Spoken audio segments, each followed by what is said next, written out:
Hey guys, Matt here with BuiltRight Industries. Today I'm going to show you our mounting bracket kits for the Milwaukee Packout System. I'm holding one of the brackets here. This is laser cut aluminum. It's tumbled for a smooth finish, but the kits are going to come with either 2 brackets or 4, depending on whether you're using a small packout or a large packout. Each of those kits is also going to come with a latch bracket so that you're going to be able to lock the packout into place.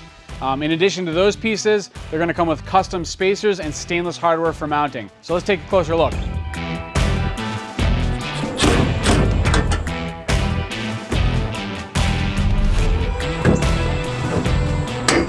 All right, so here we've got a kit for a small packout case.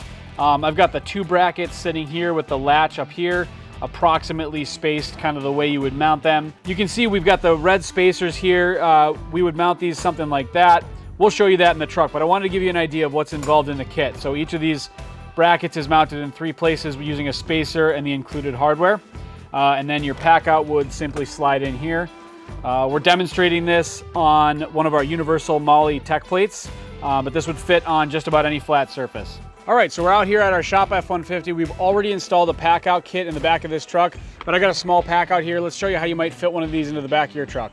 All right, so we've got our small mount here on the back of my F-150 panel. I'm gonna put my small packout in place here. Click it in. All right, now that you know a little bit about our mounting system for the Milwaukee Packout Kit, it's your turn to figure out how you can make them work for you. If you've got any feedback, comments, questions, please feel free to reach out via email and phone, and we'll get back to you as quickly as we can. Thanks and have a good one.